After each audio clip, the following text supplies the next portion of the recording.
Il y a urgence à augmenter les salaires, et ça passe par le SMIC. Il y a urgence à abroger la réforme des retraites. Plus de 80% de notre population n'en veut pas. Il y a urgence à revaloriser les pensions de retraite et à augmenter le point d'indice des fonctionnaires.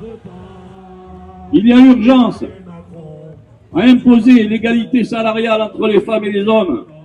Il y a urgence à avoir des visions politiques à long terme pour notre pays en matière d'environnement, de logement, d'éducation, de véritables moyens pour nos services publics.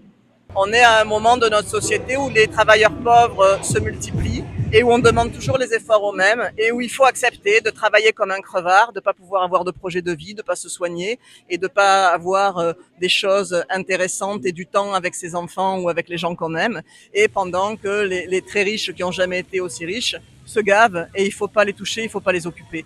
Alors cette bataille politique qu'il y a eu là pendant le budget, elle a permis, je ne sais pas si vous avez entendu parler de la taxe Zuckman, de reposer la question de la justice fiscale et de la justice tout court et de l'imposition. Donc ce budget, il est particulièrement antisocial, il est assez terrible et il va mettre des millions de gens dans la pauvreté et dans la précarité. Donc il faut être là, il faut leur dire non, il faut dire qu'il y a des alternatives et qu'on peut transformer la société et qu'on n'est pas des chiens et qu'on ne se laissera pas piétiner sans bouger.